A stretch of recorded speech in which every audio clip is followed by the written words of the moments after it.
Run, baby. Don't stop. Don't look back. Those were the last words 8-year-old Aria Hayes heard before the gunshot ended her mother's life. Now she lay curled inside a hollow log, her torn dress frozen to her skin, her bare feet blue and numb. The men with flashlights were getting closer. The dogs were barking, and Aria had stopped shivering, which meant the cold was winning. 300 yards away, Master Chief Garrison Reese Blackwell watched his K9 freeze mid-stride. Ranger's ears pricked towards something only a military working dog could detect. Something alive. Something dying. Before we begin, tell us where you're watching from in the comments below. Subscribe and follow this story to the very end. What happens next will stay with you forever. The nightmare came again at 0300 hours, the same as every night for 11 months. Reese Blackwell jerked awake with his hand already reaching for a weapon that wasn't there. His chest heaved. Sweat soaked through his shirt despite the frozen air seeping through the cabin walls. The faces were still there behind his eyes. Petty Officer Torres, Chief Mitchell, Lieutenant Kowalski, his teammates, his brothers, dead because he had hesitated 1 second too long. Ranger pressed his warm body against Reese's leg. The German shepherd's amber eyes were steady in the darkness. The K9 had learned the rhythm of these nights, had memorized every pattern of his master's pain. He didn't whine or bark. He simply waited, present, impatient, until Reese's breathing slowed. "I'm okay, boy." Reese's voice was hoarse. "Just the dream again." Ranger's tail thumped once against the floor. He didn't believe the lie, but he accepted it. 7 years of combat tours had taught the K9 when to push and when to simply stand guard over a wounded soul. Reese sat in the darkness, listening to the wind howl outside. The Colorado Rockies in January offered no forgiveness. Temperatures dropping to 30 below. Snow measured in feet rather than inches. Isolation so complete that a man could disappear entirely. That was exactly why Reese had chosen this place. 38 years old and already broken. 15 years of service. 4 combat tours. And it all ended with a single moment of doubt. 1 second of hesitation while enemy fire pinned them down in a Syrian courtyard. 1 second that became an eternity while his finger froze on the trigger. A civilian woman had stumbled into his crossfire, a mother clutching an infant, and Reese had hesitated, had waited for her to clear his line of sight. 1 second. The enemy grenade came over the wall in that 1 second. Torres took the blast, trying to shield Mitchell. Kowalski died, returning fire to cover the retreat. 3 men, 3 families destroyed, 3 flag-draped coffins that should have been prevented. The Navy had offered Reese a medal. He had requested discharge instead. Medical retirement. Post-traumatic stress disorder. Living now on $1,847 a month disability. As if there was a therapy that could undo what his 1 second of humanity had cost. Ranger nudged his hand, breaking the spiral of memory. "You're right, boy. Time to move." He dressed quickly. NWU Type 3 uniform out of habit. The digital camouflage had become a second skin. His movements were automatic, economical, the muscle memory of a man who had spent his adult life preparing for violence. The Sig Sauer P226 went into his belt holster. Also habit. Also unnecessary in these empty mountains. But Reese had stopped trusting empty places. Ranger waited by the door. 7 years old and still powerful, his tan and black coat thick against winter. 85 pounds of muscle, intelligence, and loyalty. The German shepherd had served 4 tours beside Reese, had detected 32 improvised explosive devices, had taken shrapnel in Syria that matched the scar on Reese's own shoulder. They had been wounded together. They had survived together. And when Reese left the Navy, Ranger came with him, the only partner he could still trust. The door opened onto white silence. Snow had fallen through the night, covering yesterday's trails. The cold hit like a physical blow. 5 degrees Fahrenheit, sharp enough to steal breath. Cold was simple. Cold was honest. Cold didn't care about medals or failures. They moved into the forest on their standard patrol route. Ranger ranged ahead, his training never fully switching off.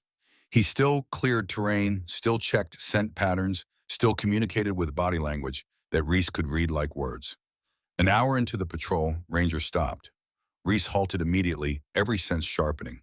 The German shepherd stood rigid, ears pricked forward, nose lifted to catch something the wind carried. "What is it, boy?" Ranger didn't move. His body had shifted from casual patrol to active alert. The same posture he'd shown in Afghanistan when he detected explosives. In Iraq, when he found survivors in collapsed buildings. "Show me." The K9 moved forward, stalking, picking his way through the snow with purpose. Reese followed, hand-dropping to the 6th hour. The forest was empty. He had made certain of that, but 15 years of combat had taught him that empty places could fill with danger faster than thought. 20 minutes later, Ranger stopped again. This time Reese saw why. A vehicle lay on its side in a ravine. White transport van, half buried by drifted snow. The front end crumpled against a boulder. Windshield shattered. One door hanging open. Reese approached carefully. Ranger circled the vehicle, nose working, reading the story that scent told. Then the canine looked back with an expression that needed no translation. Blood. Reese reached the van and looked inside. The driver's seat was empty, but dark stains covered everything. More blood on the dashboard, on the passenger seat, and there among scattered debris a child's shoe. Small, pink, size 2, covered in frozen crystals. His heart rate spiked despite years of training. Track it, Ranger. The German Shepherd had already found the scent trail. He moved away from the van, following invisible markers through the snow. His body was low-focused, the intensity that said he'd locked onto something important. Reese followed. His mind ran calculations. The crash looked recent, no more than a day old based on snow accumulation.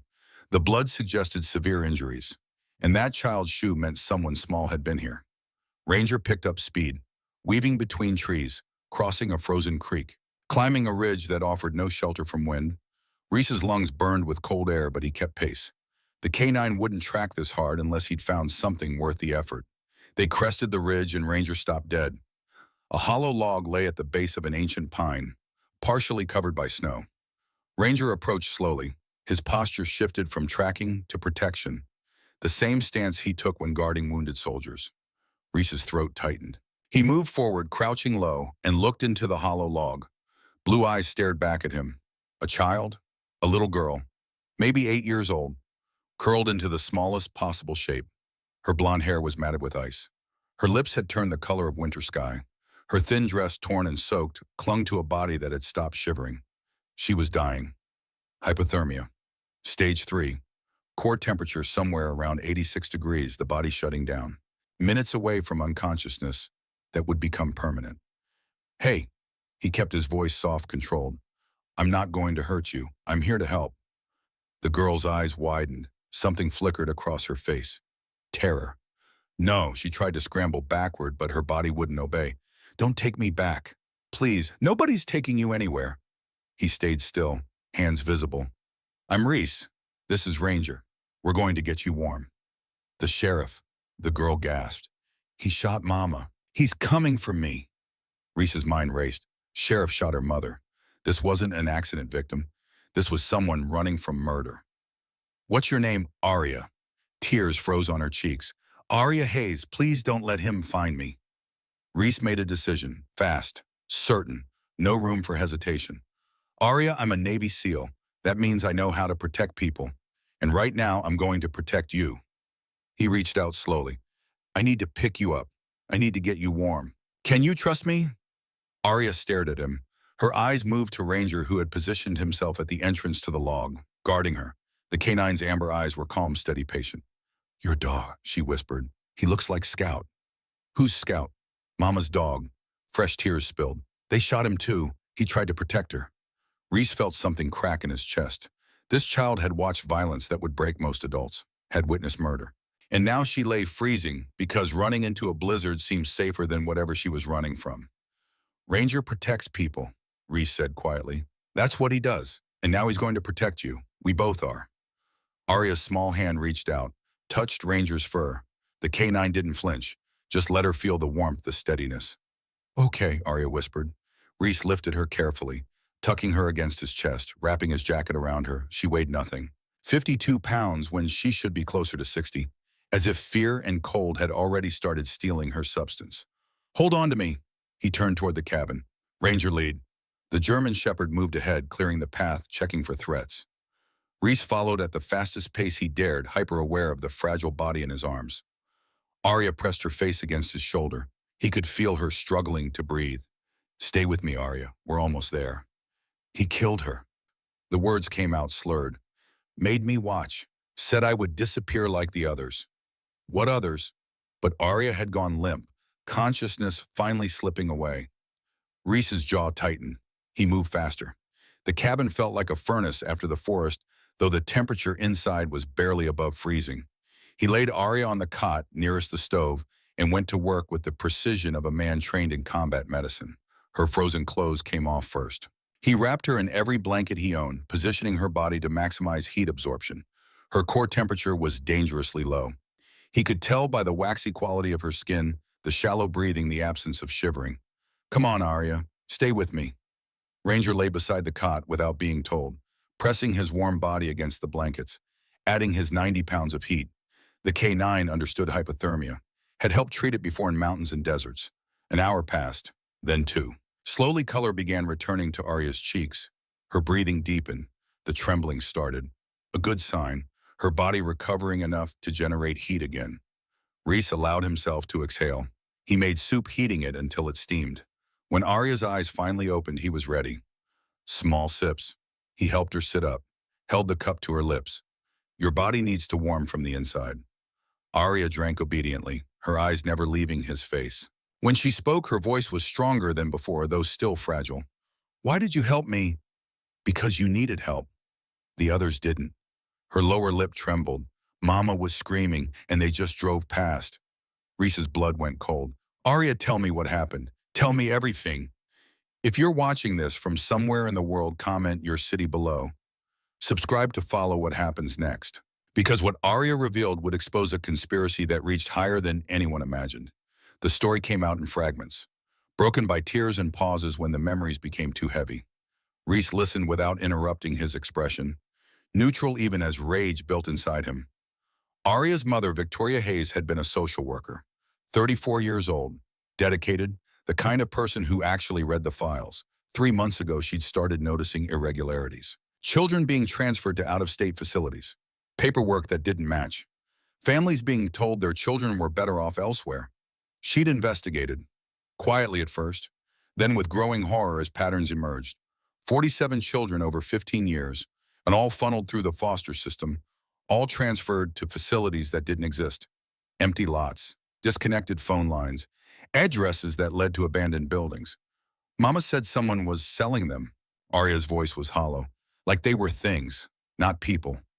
She'd discovered that the man running the operation was her own husband, Arya's stepfather, Sheriff Donovan Cade. They'd been married 18 months. Victoria thought it was a second chance at happiness. Cade had seemed perfect, protective, a pillar of the community. Mama was going to tell the FBI, Arya said. She had files, evidence. She said the sheriff couldn't stop what was coming. What happened then? He found out. Arya's hands clenched. Someone told him. He came home early, January 14th, 9 o'clock at night. The words came faster now. Cade had shot their dog first. Scout, a shepherd mix who'd been Arya's companion since she was 5. The dog had been barking, trying to protect them. One shot and Scout was gone. Then Cade turned to Victoria. Arya watched through a crack in the closet door, watched her mother beg, watched her offer to destroy the files, to forget everything, to never speak of it again.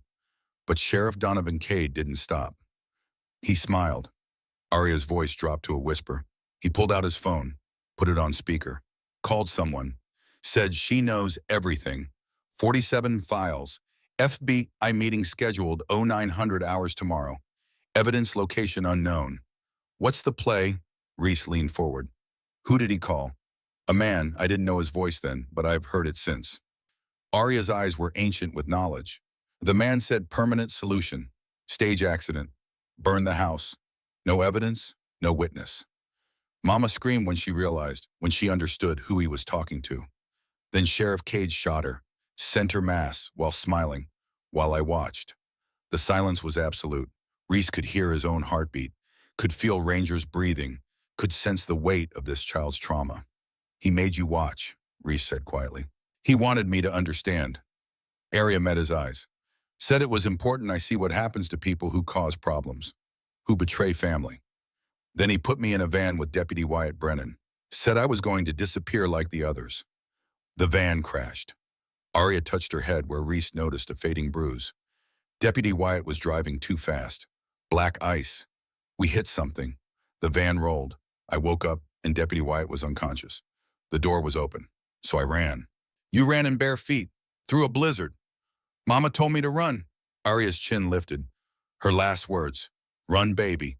Don't stop, don't look back. So I didn't. I ran until I found the log, until I thought I was going to die. She looked at him with eyes that had seen the worst and somehow still held hope. But then you found me, you and Ranger, and I didn't die. Reese sat back processing the information. A corrupt sheriff running a child trafficking ring. A murdered social worker who had gathered evidence. A child witness who could bring down the operation if she lived long enough. Aria, the evidence your mother gathered. Do you know where it is? She hid it, told me in case something happened. Aria's voice dropped. She said if anything happened, I should go to the old Riverside Mill. Look under the third hearthstone on the west side. Everything was there. Everything needed to stop him forever. Did you tell anyone else? No, Deputy Wyatt asked in the van. But I didn't tell him. Mama said the sheriff has friends everywhere. Police, judges, social workers. She said I couldn't trust anyone. Reese studied this 8-year-old child who'd survived murder and hypothermia, who'd kept her mother's secret even when threatened, who'd chosen to risk death rather than trust the systems that were supposed to protect children. Do you trust me? Aria looked at him. Then she looked at Ranger, who had risen and was now sitting at attention, watching her with calm, intelligent eyes. Ranger trusts you, Aria said finally. And Scout trusted Mama. And he was always right about people. So yes, I trust you. Reese nodded, made another decision with certainty. Then here's what's going to happen. You're going to rest, you're going to eat, and I'm going to make some calls. I know people who can help, people the sheriff can't reach or bribe. He'll come for me, Aria's voice wavered. He won't stop. He can try. Reese's voice hardened. But he's never faced someone like me, and he's never faced a K9 like Ranger. He squeezed her hand gently. Get some rest, Aria. You're safe now. Promise? I promise. Aria's eyes closed, exhaustion, overwhelming fear. Within minutes, her breathing deepened into sleep. Ranger moved to lie beside the cot, positioning himself between Aria and the door. His amber eyes met Reese's. We protect her now. Reese crossed to the radio setup, old equipment but functional. He tuned to a frequency that wasn't listed in any official directory and keyed the mic. Viper 2, this is Shadow Actual. I need a secure line. Static crackled. Then a familiar voice. Shadow Actual, this is Viper 2. Reese, that you been Wady Deacon Jameson Archer, former SEAL, now FBI. I need everything you can find on Sheriff Donovan Cade, County Jurisdiction, Colorado. Also a social worker named Victoria Hayes. Should be listed as missing or deceased in the last week. A pause. Reese, you're supposed to be off-grid. What's going on? I found something. Someone, an 8-year-old girl. She says Sheriff Cade murdered her mother and is running a trafficking operation through the foster system. 47 children over 15 years. Jesus. JD's voice went tight. Can you verify? Give me 2 hours. Copy that. Viper 2 out. Reese set down the mic and moved to the window, staring out at white expanse. Somewhere out there, a corrupt sheriff was searching for a child who could destroy him. And here in a cabin in the middle of nowhere, a broken seal had just found a reason to stop running. Ranger padded over and sat beside him, their shoulders touching. I know, boy. Reese's voice was barely a whisper. I thought we were done, but she needs us. He looked at Aria one more time. At this child who'd survived the unsurvivable. And we don't walk away from people who need us. Not anymore. The radio crackled exactly 2 hours later. Shadow Actual, this is Viper 2. I've got your intel. And Reese, you're not going to like it. So, go ahead, JD. Reese kept his voice low. Aria was still sleeping. Ranger had positioned himself at the cot, ears rotating, tracking every sound. Victoria Hayes, age 34, reported missing 4 days ago, January 14th at 2200 hours. Her daughter Aria is listed as a runaway. Sheriff Donovan Cade reported both disappearances personally, filed all the paperwork, led the search efforts. Making himself the hero. That's the surface. Here's where it gets ugly. The line crackled. Sheriff Cade married Victoria 18 months ago. Within 6 months, she started filing internal reports about irregularities in the foster care system. 14 reports over 12 months, every single one dismissed. Who dismissed them? County Commissioner Walter Brennan, Superior Court Judge Patricia Morrison, and State Child Services Director Thomas Griffin. JD paused. I ran financials. Commissioner Brennan received $20,000 in campaign donations from Cade's Family Trust. Judge Morrison's daughter got a full law school scholarship from a foundation Cade sits on. Director Griffin bought an Aspen vacation property 2 years ago. Paid cash, $350,000, on a government salary of $92,000. The pieces were falling into place. Not just a corrupt sheriff, an entire network. What about the children? 47 children over 15 years, all transferred to out-of-state facilities. I called 12 facilities. 7 numbers disconnected. 4 addresses don't exist. One is a strip mall in Nevada. JD's voice was heavy. Reese Victoria gathered evidence of her own. If it's comprehensive, we're talking conspiracy, racketeering, human trafficking, federal crimes that bypass local corruption. What about Cade's background? Master Sergeant, Army Military Police, 12 years. Exemplary record. Wife Diane and daughter Annabelle. The daughter drowned June 2009. Lake accident. Wife committed suicide 3 months later. Reese felt cold certainty. When did the first child disappear? August 2009, 2 months after Diane's suicide. JD let the timeline speak. Boy named Marcus Webb, 8 years old, transferred to a Utah facility that closed with no forwarding records. A man loses his daughter, loses his wife. 2 months later, starts selling children. If his daughter couldn't live, why should anyone else's? Can you get a team to my location? Federal resources take time through proper channels. I can have agents at your position in 72 hours. That's 3 days. It's the best I can do, but Reese, there's more. The Amber Alert went federal. Description matches you. Former military, PTSD, armed and dangerous. Every law enforcement agency in 3 states is looking for a man with a large dog and a kidnapped girl. Cade's using the system. He's using everything. By morning, your face will be on every news station. They're calling you unstable, a veteran who snapped. The irony wasn't lost on Reese. He'd spent 11 months hiding because he hesitated. Now he was being hunted for the opposite, for acting, for protecting. 72 hours, JD, get your team together. What are you going to do? Reese looked at Arya. I'm going to get Victoria's evidence. Then I'm going to make sure the world knows what Donovan Cade really is. If you move, you're exposed. Every cop will be looking. Then we move fast and smart. The old training was coming back. Keep this channel open. I'll check in every 12 hours. Stay alive, brother. The line went dead. Reese set down the mic and found Arya watching him. You were talking about Mama's evidence.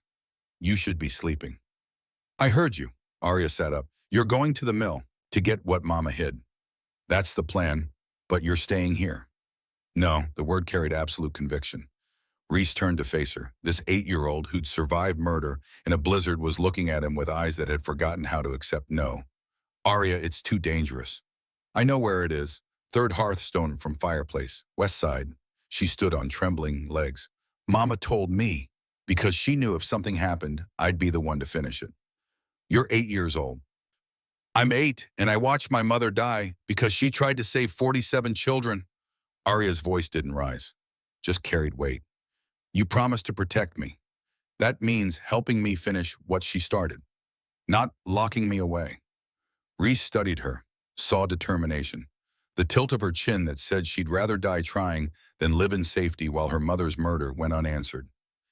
He'd seen that look in the mirror. If we do this, you follow my orders. Exactly, no questions. Can you do that? Can you stop treating me like I'm helpless? The challenge hung in the air. Ranger watched, head tilted. Fair enough. Reese allowed himself the smallest smile. Partners then, you, me, and Ranger. But partners trust each other. When I say run, you run. When I say hide, you hide. Agreed, agreed. They shook hands. Her palm barely covered half of his, but the grip was firm, committed. We move at first light, get some rest. Arya returned to the cot. But before she lay down, she looked at him. Reese and Syria, when you hesitated, the 1 second. What about it? That second means you're the right person. Someone who hesitates before killing is someone who'll fight before giving up on a kid. She pulled the blankets up. Mama would have liked you. The words hit harder than any bullet. He sat in darkness after Arya fell asleep. Ranger moved to sit beside him. She's something, isn't she, boy? Ranger's tail thumped once. 72 hours. We just have to keep her alive for 72 hours. The K9 pressed against his leg, a reminder they'd survived worse. Outside, the wind began to die. By morning, the sky would be clear. Perfect visibility for anyone searching. Reese checked his watch. 0400. 3 hours until dawn. 3 hours to plan an operation that would put them in conflict with every law enforcement officer in Colorado. He crossed to his gear locker, began pulling equipment. Tactical vest, extra ammunition, first aid kit, the tools of a trade he'd thought he'd left behind. But some skills never disappeared. They just waited for the right mission. Dawn came cold and clear. Arya woke to find Reese already moving. Packing supplies, checking weapons. Eat. He handed her an energy bar and water. We leave in 20. She ate without complaint. Ranger sat beside her, accepting small pieces when she offered them. Reese had plotted their route. 2 hours through forest to avoid roads. Approaching Riverside Mill from the north. Getting in, retrieving evidence, getting out. Simple in concept, potentially fatal in execution. One thing you need to understand, Reese said. We're avoiding everyone. Police, civilians, anyone who might have seen the Amber Alert. To them, I'm a dangerous kidnapper and you're a victim. They'll try to rescue you. What do? You scream, you fight. You tell them I'm protecting you from the man who killed your mother. Most won't listen, but some might hesitate long enough for us to get clear. Arya nodded, processing like a soldier would. No panic, just tactical acceptance. They moved out at 0600, Ranger on point, Reese in the middle, Arya behind stepping where he stepped, learning to move quietly. 2 hours of careful movement. Arya never complained, never asked to rest, never showed any sign of the hypothermia that had nearly killed her. They were half a mile from the mill when Ranger stopped, hackles rising, a low growl. Reese went to one knee. Arya immediately dropped beside him. Ranger's nose pointed toward a clearing. Someone was there. Stay here. Don't move. Reese crept forward, 50 yards, 40, 30. Then he saw him, a young man, mid-20s, deputy sheriff's uniform, sitting on a fallen log head and hands, shoulders shaking, crying. Deputy Wyatt Brennan, the one who'd been driving the van. Wyatt looked up. His hand went to his weapon, then froze when he saw Reese's Sig Sauer aimed at his chest. Don't. Reese's voice was flat. Hands where I can see them. Wyatt slowly raised his hands. I'm not here to arrest you. I'm here to help. Talk fast. My sister, Iris Brennan, 16 years old. 3 years ago, she got in trouble. The court put her in foster care. Emergency placement. Here, Wyatt's words tumbled over each other. Sheriff Cade handled everything. Told me she was going to a facility in Nevada. I believed him. He raised me after our parents died. What happened to Iris? I don't know. I called the facility. Disconnected. I drove there last year. Empty lot, no records. Wyatt lowered his hands slowly. Victoria Hayes came to me 6 weeks ago, asked about Iris's case. I told Cade because I thought I was helping family. The implications were clear. Wyatt had unknowingly signed Victoria's death warrant. After the van crashed, I went back to the station. Cade was on the radio. I heard him say the Hayes girl is the last loose end. Permanent cleanup required. That's when I knew. Arya's voice came from behind Reese. You were taking me today. Both men turned. The girl had ignored orders. Had moved forward with Ranger. The K-9 was sniffing Wyatt with professional interest. I didn't know. Wyatt's face was pale. I swear. I thought I was protecting you. Arya studied him. Your sister is gone because of what Cade does. Because you didn't ask questions. I know. And now you want to make it right. I want justice for Iris, for Victoria, for all of them. Ranger completed his inspection. Sat down and looked at Reese. The K-9's body language was clear. No deception, no threat. Human cleared. Arya, Reese said quietly. This is your call. He drove the van. He was part of the system. Do you trust him? She walked forward until she stood directly in front of Wyatt. Mama said sorry is just a word. Actions matter. Her voice was steady. You want justice for Iris. More than anything. Then help us get into the mill. Help us get Mama's evidence. And if you betray us... She didn't finish. The promise of consequences was clear. Wyatt nodded. The mill is guarded. 2 deputies, 8-hour shifts. But there's a shift change at 1400. If I call in a fake emergency, I can pull the guards for 4 hours. Do it. Arya made the decision. We go in at 2100 tonight. Reese felt pride swell. This child was taking charge, becoming the protagonist instead of waiting to be rescued. Wyatt, he said, keeping the Sig Sauer ready. You betray us, you don't get arrested. You just disappear, understand? I understand. They spent the day in a cave system Wyatt knew from childhood. His grandfather had worked the mines. He knew the terrain, the approaches, the blind spots. Cade paid for security cameras 6 months ago, Wyatt explained. Said it was about preserving history. Now I know better. He was protecting whatever Victoria hid. Arya sat with Ranger stroking the K9's fur. Did you know Mama was gonna die? Wyatt flinched. No, I swear, if I'd known, you would have stopped it. I would have died trying. She nodded slowly. Okay, I believe you. Why? Because Ranger trusts you. And Scout trusted Mama. He was always right about people. She looked at the deputy. But if you're wrong, if this is a trap, you'll have helped kill an 8-year-old the same way you helped kill your sister. The words hung like ice. Wyatt's face went white, but he nodded, accepted the weight. 2100 hours came dark and cold. Riverside Mill stood silent against the night sky. 3 stories of weathered wood, moonlight painted it in shades of gray. Wyatt's false emergency had worked. The guards were gone. 4-hour window, maybe less. Stay close, Reese whispered to Arya. Ranger leads. I follow. You stay between us. Understood. They moved through darkness like ghosts. Ranger cleared each approach. The K9's training took over. The mill's side door hung half off its hinges. Inside, the air was stale, cold. Arya pulled out a small flashlight, pointed toward the far wall. There, the fireplace. It was massive, built from river stones. The hearth was crumbling.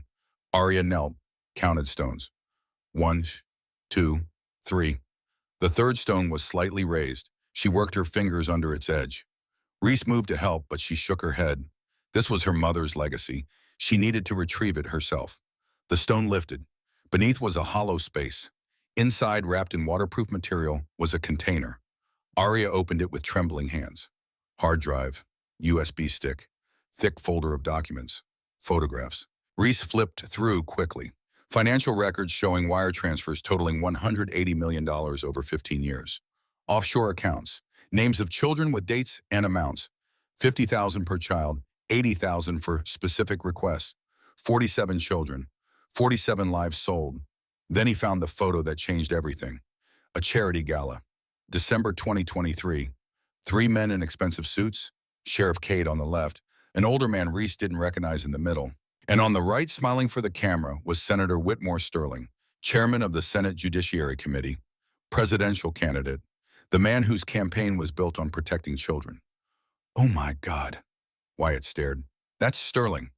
Arya's voice was quiet, certain.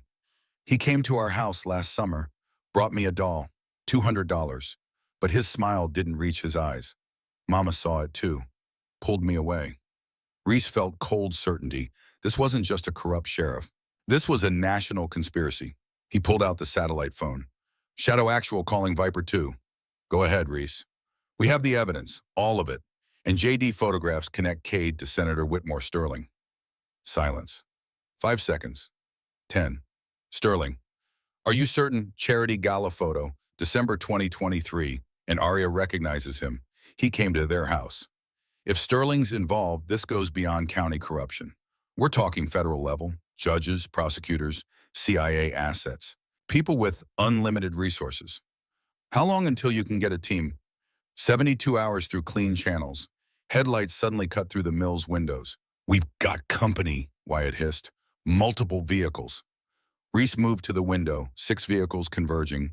Sheriff Department SUVs, armed men deploying with military precision. They'd been found. How? Arya's voice was tight. Wyatt's face went pale. My jacket. He tore it off. Sewn into the collar was a GPS tracker. Cade must have planted it this morning. A megaphone crackled. Sheriff Donovan Cade's voice boomed. Arya Hayes, this is Sheriff Cade. Come out. The dangerous man who took you will be arrested. We're here to rescue you.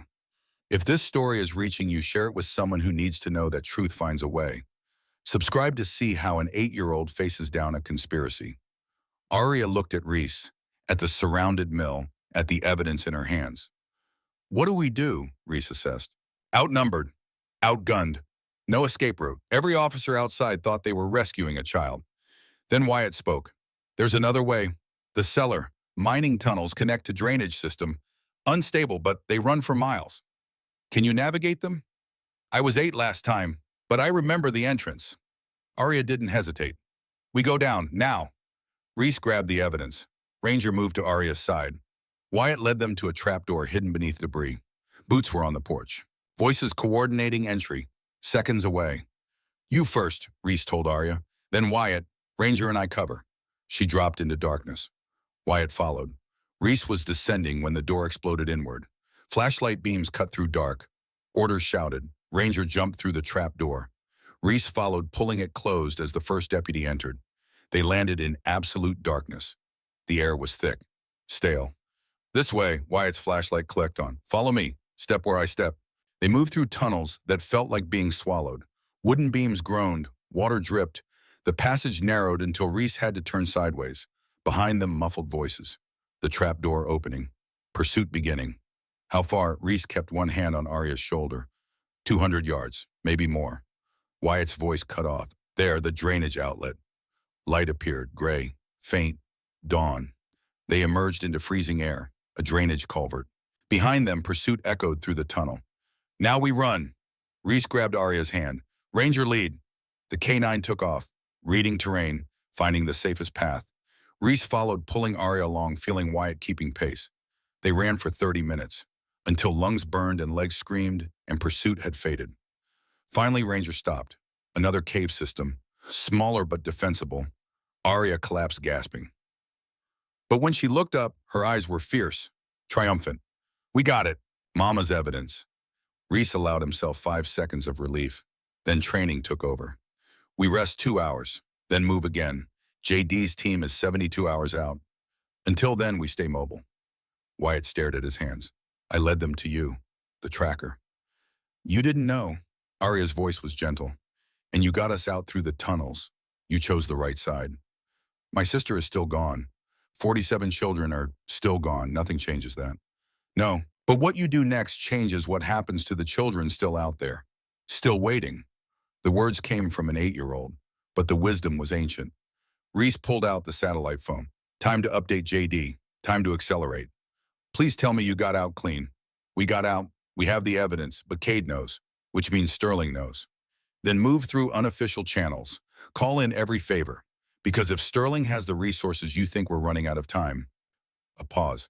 There's someone, Senator William Hayes, Sterling's rival for 20 years. If I bring him the evidence, do it, but verify every step. No leaks. Understood. I'll make contact within the hour. Another pause. Reese, once we go public, there's no taking it back. Sterling will throw everything at you. Reese looked at Arya, at this child who'd survived because she refused to let her mother's death be meaningless. Then he'd better bring his best, because we're fighting. Stay alive. The line went dead. Outside, the eastern sky was lightening. Day 3 since Victoria's murder. Day 3 of Arya's survival against impossible odds. Ranger settled at the cave entrance, on guard, watching. Arya moved to sit beside Reese. When your team comes, when we testify, what happens to me after? The question had been hovering unspoken. There are good foster families, programs for children who've been through trauma. I don't want foster care. I saw Mama's files, saw what happens, saw how Cade used it. Then what do you want? Arya was quiet. When she spoke, her voice was small, vulnerable. I want to stay with you and Ranger. I want to be a family. The words hit like the grenade that killed his team. Unexpected. Devastating. This child was asking him to be what he'd never imagined. A father, a protector, not for a mission, but forever. Arya, I'm broken. I have nightmares. I live on $1,800 a month. I burn eggs. I don't know how to be a parent. You know how to keep promises. You know how to fight for people. You know how to not give up. She met his eyes. That's what Mama did. That's what makes family. Not blood. Just choosing to stay when it's hard. Reese felt something break open. The walls he'd built after Syria. The isolation he'd chosen as penance. This child who'd lost everything was offering him something he'd thought was gone. Purpose, connection. A reason to stop running. If we survive this, he said carefully, if we get through the trial, then yes, you can stay with me and Ranger. We'll be a family. Promise, promise. Arya wrapped her arms around him, buried her face against his chest, and for the first time since her mother's death, she cried. Not from fear, not from pain, but from relief, from hope. Ranger moved from guard position to press against them both, completing the circle. 3 survivors bound by trauma and choice. They had 72 hours until extraction. 72 hours to stay alive while Senator Sterling mobilized every resource. But they had something Sterling didn't understand, something money couldn't buy. They had each other, and sometimes that was enough to change the world. The extraction came at dawn on the 4th day. 3 black Suburbans appeared on the ridge exactly where JD had promised. Senator William Hayes had moved faster than expected, 48 hours instead of 72. The kind of speed that came when powerful people burned political capital for something that mattered. Reese watched through binoculars, 4 FBI agents in tactical gear. JD leading, moving with the precision of operators in hostile territory. That's them. He lowered the binoculars. Ready. Arya stood with Ranger, the evidence container clutched to her chest. 4 days since her mother's murder. Her face was thinner, her eyes carried shadows. But her spine was straight. I'm ready. They moved down the ridge. Wyatt had left 12 hours earlier, turning himself in with full confession and cooperation agreement. His testimony would corroborate everything. But the heart would rest on what Arya carried. Victoria Hayes' final gift to a world that had failed the children she tried to save. JD reached them first. He looked at Reese, then at Arya, then at Ranger. His expression said he understood. The broken seal had found something to fight for. Arya Hayes. He crouched to her level. I'm Special Agent Jameson Archer. I'm going to help keep you safe. Ranger already keeps me safe. She didn't move closer. And Reese. I know, and they're coming with you, all the way. One of the agents stepped forward. Sir, we should move. If Cade or Sterling have assets, was that? They do. Reese handed over a dossier.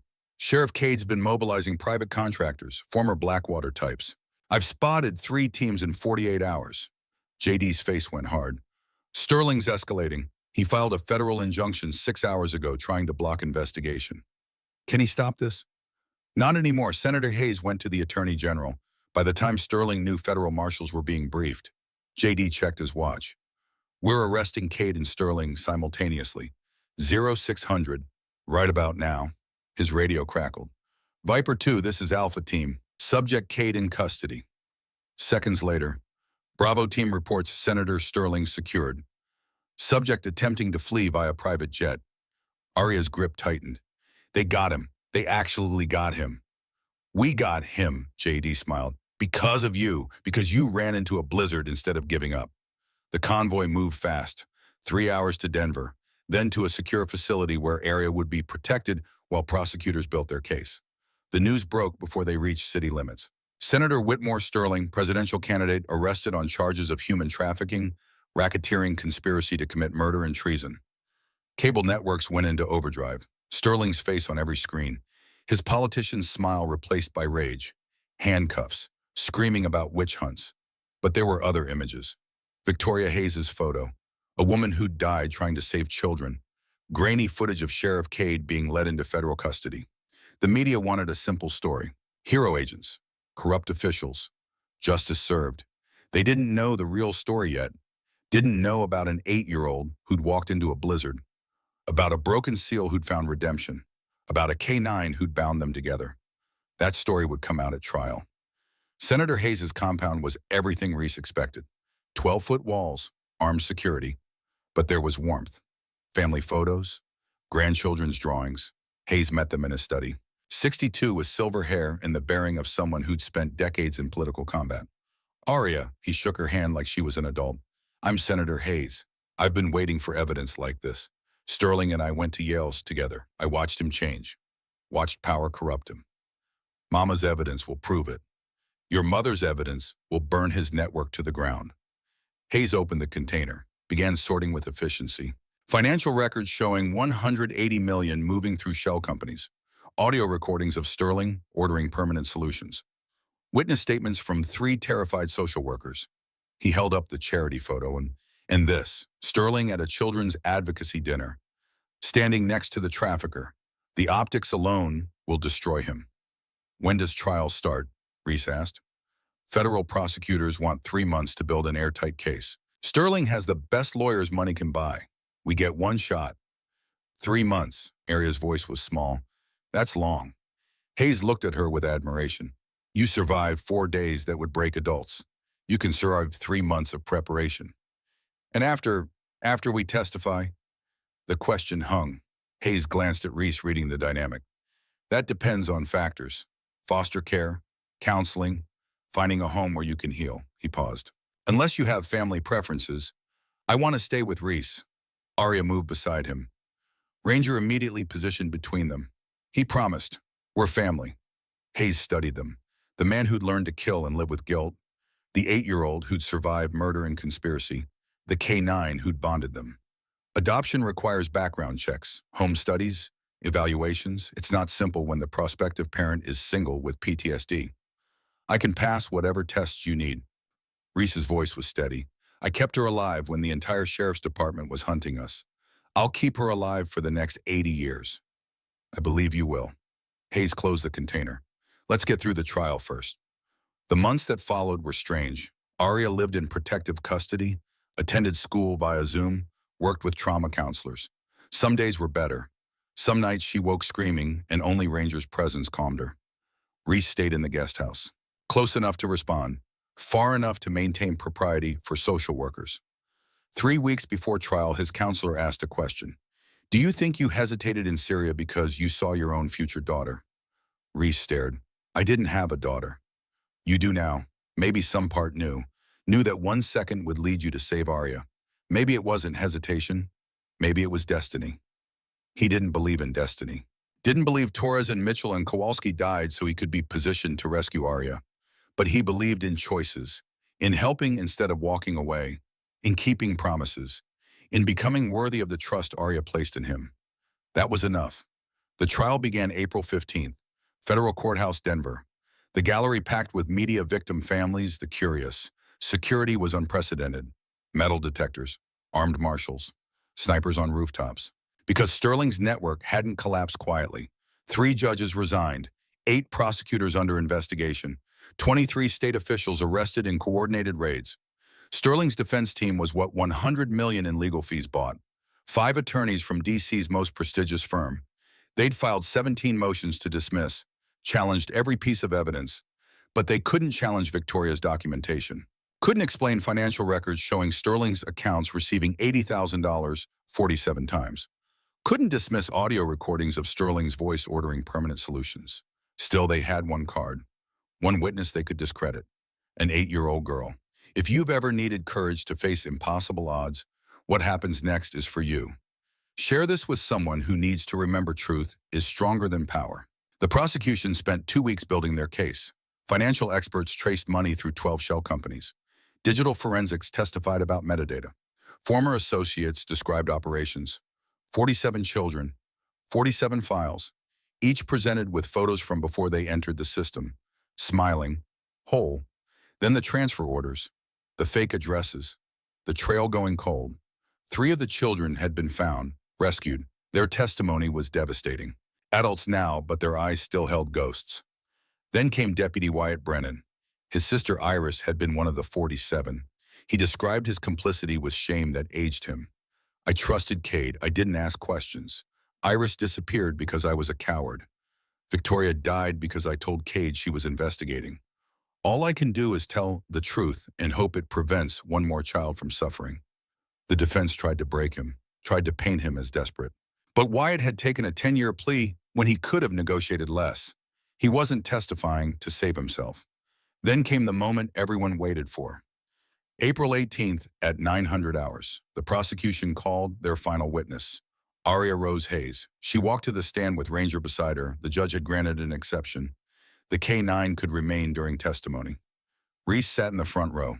Close enough Arya could see him. His hands were clenched white. The lead prosecutor, a woman named Julia Harper, who'd spent 20 years with the Justice Department, approached with gentle authority. Please state your name for the record. Arya Rose Hayes. Her voice was clear, strong. I'm 8 years old. My birthday was March 3rd. Reese made me chocolate cake with strawberries because Mama loves strawberries. A soft murmur rippled through the gallery. The detail humanized her. Arya, do you know why you're here? To tell the truth about what happened to Mama and to the 47 children she tried to save. Can you tell us about your mother? Arya's composure wavered. Mama was a social worker. She helped kids who didn't have anyone fighting for them. She worked late every night for 6 months. Sometimes I'd hear her crying. She said it wasn't fair. What was happening to children? What did she discover? That 47 children had been transferred to places that didn't exist. That someone was selling them. Arya's hands gripped the witness box. She found proof, names, money, everything. What did she do with that proof? She was going to tell the FBI, had a meeting scheduled January 15th at 0900, but she died on January 14th. Can you tell us what happened? This was it, the moment that would make or break the case. Arya took a deep breath. Her eyes found Reese. Sheriff Donovan Cade came home early. He was my stepfather. Mama tried to hide me in the closet, told me not to make a sound. What did you do? I hid, but I could see through a crack. I saw everything. What did you see, Arya? Sheriff Cade shot our dog Scout first. He was barking, trying to protect us. One shot. Scout died. The courtroom was silent, every eye on the small girl. Then he turned to Mama. She begged. Said she'd destroy the evidence. Just please don't hurt me. Please think of Arya. What happened next? Arya's voice didn't waver.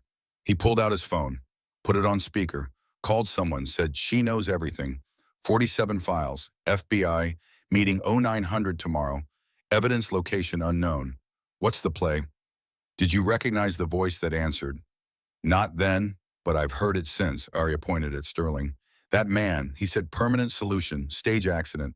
Burn the house. No evidence, no witness. Sterling's lawyers erupted. Objections about hearsay, about child reliability. The judge gavelled them down but allowed the objection noted. Arya, Prosecutor Harper continued, are you certain it was Senator Sterling's voice? Yes.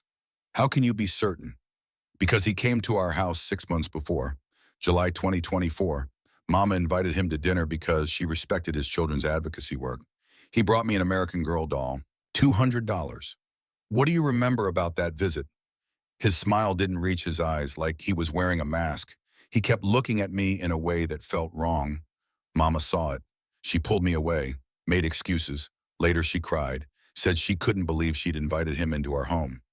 The detail was devastating, truth that couldn't be fabricated. Prosecutor Harper let it sink in. After the phone call, what happened? Mama screamed. She realized who Cade was talking to, who'd ordered her death. Then what? Arya's composure finally cracked. Tears spilled, but her voice remained steady. Sheriff Cade smiled. He actually smiled, like he enjoyed it. Then he shot Mama, center mass. She fell, reached toward me, whispered, run, one last time. Then her hand dropped. He made you watch. He wanted me to understand, said it was important I see what happens to people who cause problems, who betray family. Arya wiped her eyes.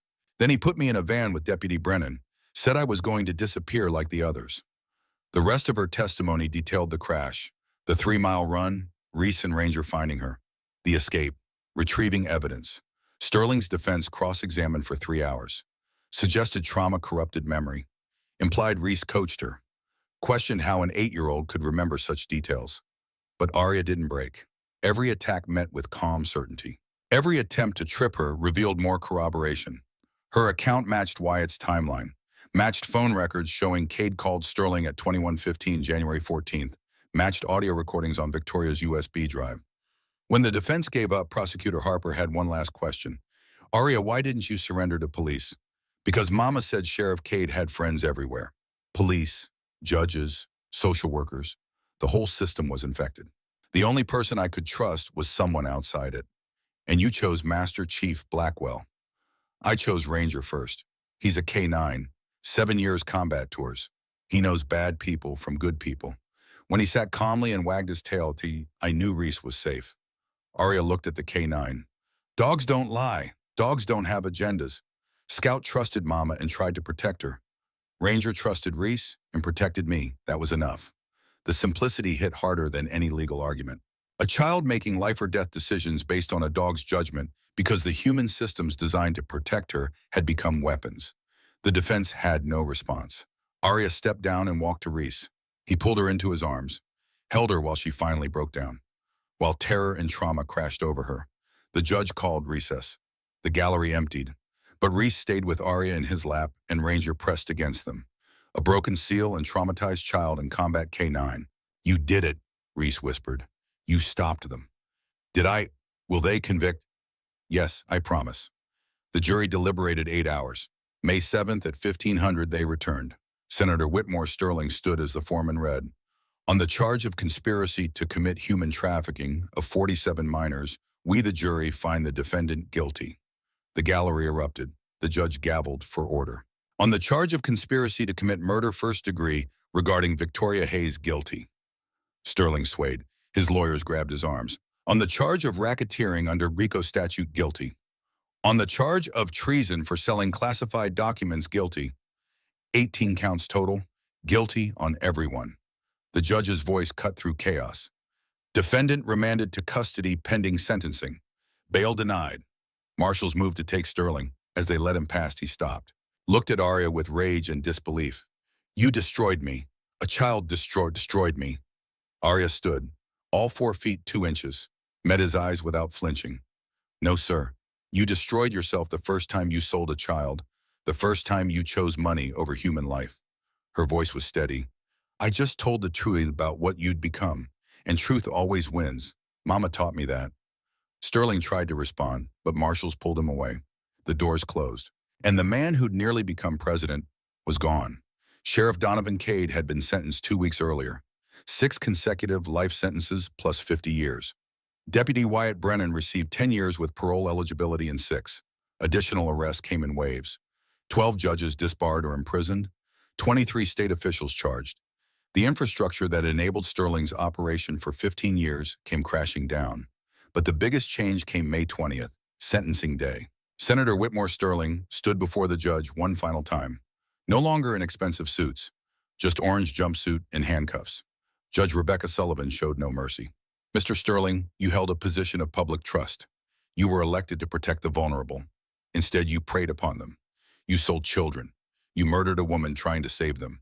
You corrupted every system designed to prevent exactly what you perpetrated. This court sentences you to 7 consecutive life sentences without possibility of parole. Additionally, death penalty will be sought for treason charges. All assets totaling approximately $180 million are seized and directed to victim restitution. Sterling opened his mouth, closed it. For once, the politician had nothing to say.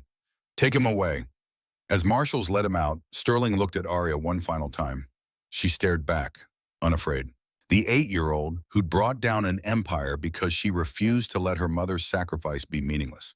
Then he was gone. Forever. Share this message. One voice speaking truth can shake mountains. Subscribe to see what happens next. Because Arya's story isn't over. June 15th arrived with Colorado sunshine. Family Court Denver.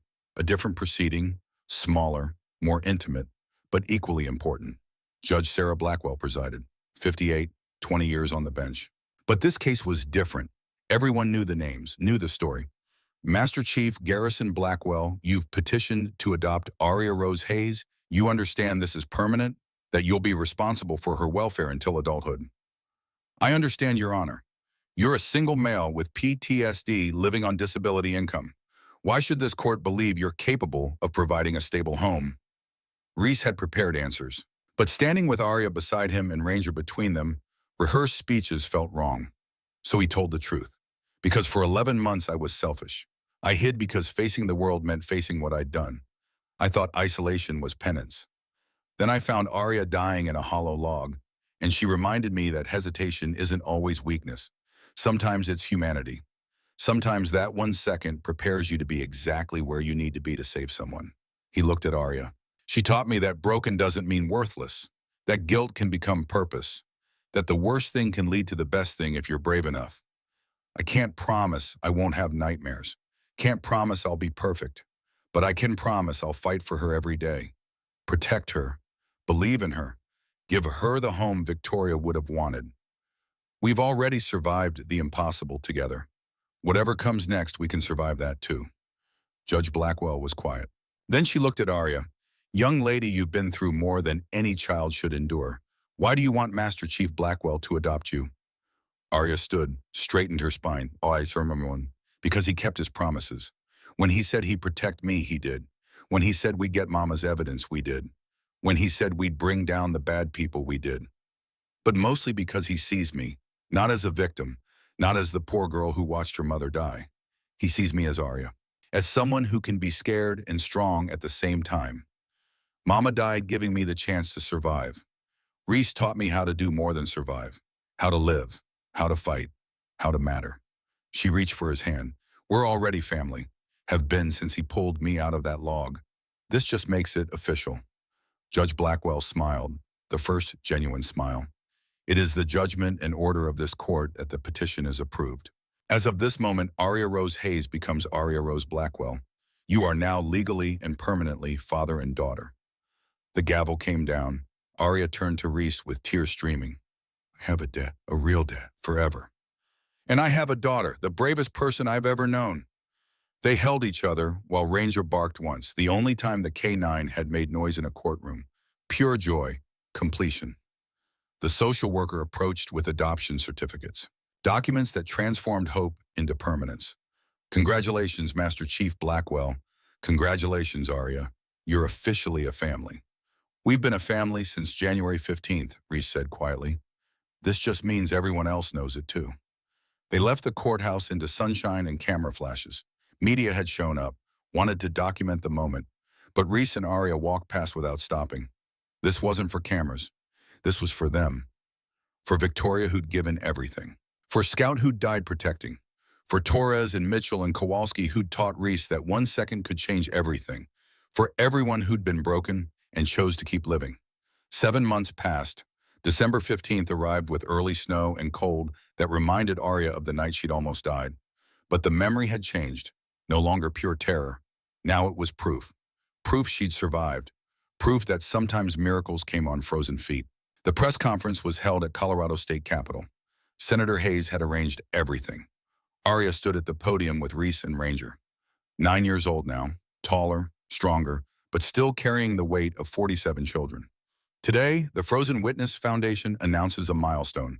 100 children have been rescued from trafficking networks across 12 states. The crowd applauded. Victim families, advocates, survivors.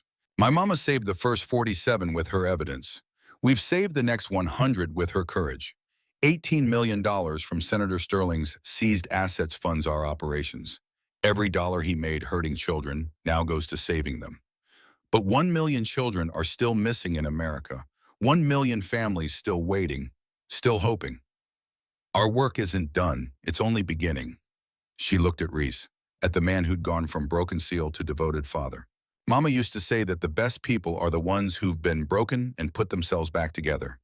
The ones who understand what it means to survive. That's who we're looking for, survivors, fighters, people who know that broken doesn't mean worthless. People who'll stand up for kids who have no one else. If that's you, we need you. The Frozen Witness Foundation is hiring investigators, therapists, legal advocates, people who'll do what Mama did. Fight for children the world has forgotten. The speech continued, details about operations, success stories of reunited families, plans to expand to all 50 states within 3 years. But the heart was simpler. One person could make a difference. One voice refusing to stay silent could change the world. After the press conference, they drove to the cemetery where Victoria Hayes was buried. Aria knelt beside the headstone with wildflowers from the garden she'd planted at their new home. The cabin was gone, replaced by a house with 3 bedrooms in a yard where Ranger could run. Hi, Mama, it's Aria. Well, Aria Blackwell now. She arranged flowers carefully. Sterling and Kate are in prison forever. All 100 bad people you documented have been stopped. We found 100 more children, brought them home. I have a dad now, Reese. He's good, Mama. He makes terrible eggs and has nightmares sometimes, but he loves me, the way you loved me. I miss you every day. But I'm okay, more than okay. I'm finishing what you started. Her voice strengthened. The foundation is growing. We're finding them, Mama, every last one. I won't stop until the number hits 0, until no one else has to watch their parent die for doing the right thing. I love you. I'll always love you. And I promise I'll make you proud. Reese stood back, giving her privacy. Ranger sat beside him, amber eyes tracking every movement. Still protecting, still vigilant. When Aria returned, her eyes were red, but her spine was straight. Ready to go home? Yeah, I'm ready. They drove back as snow began to fall. Light at first, then heavier. The kind that transformed the world into something clean and new. That covered old scars with fresh possibility.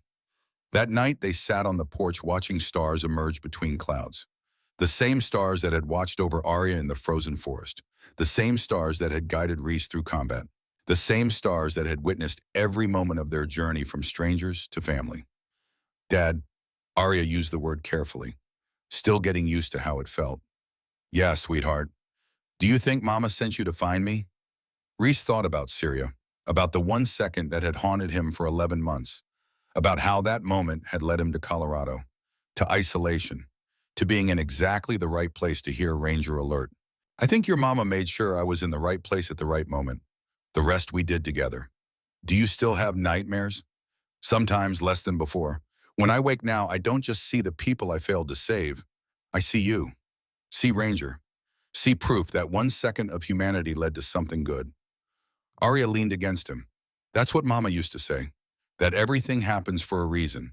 That even the worst things can lead to the best things if we're brave enough. She was wise. She was, and I'm going to be just like her when I grow up. Finding lost kids, bringing them home, making sure no one else disappears. Rhys pulled her close. You're already like her. You've been like her since you chose to run into a blizzard instead of giving up. Since you chose to trust a stranger because his dog had kind eyes. Since you stood in a courtroom and faced down a senator with nothing but truth. We saved 100 children together. What do you think we can do in the next 10 years? Change the world, Arya said simply. One frozen witness at a time. Ranger pressed against them both, completing the circle. 3 survivors bound by trauma and choice and the decision to protect each other. The stars burned overhead. The snow fell in silence. And somewhere in America, children were still missing, still waiting, still hoping someone would care enough to find them. But now they had a foundation built on the sacrifice of a social worker who died for truth, built on the courage of an 8-year-old who'd survived the unsurvivable, built on the redemption of a broken seal who'd learned that hesitation could become heroism. The Frozen Witness Foundation, growing, fighting, saving. One voice, one truth, one child at a time, until the number hit 0, until every last one came home. This story is dedicated to the real children still waiting to be found. If you know a child in danger, speak up. Visit thefrozenwitnessfoundation.org. May God protect every child's journey home. On screen, statistics appeared. White text on black. 47 children from Victoria Hayes' evidence located and safe. 100 children rescued by Foundation in first-year home with families. $180 million trafficking network destroyed. Senator Whitmore Sterling, life imprisonment without parole. Sheriff Donovan Cade 6, consecutive life sentences. 1 million children still missing in America. The fight continues. The final image showed Arya, Rhys, and Ranger silhouetted against a Colorado sunset, standing together, looking forward. The screen faded to black. Then 4 words appeared. For Victoria, for the 47, for every frozen witness still waiting for justice. The end, but also the beginning. Because some stories don't end. They transform, they inspire. They become movements that outlive the people who started them. This was one of those stories. And it would continue as long as there were children who needed saving and people brave enough to answer the call. Word count 13,024.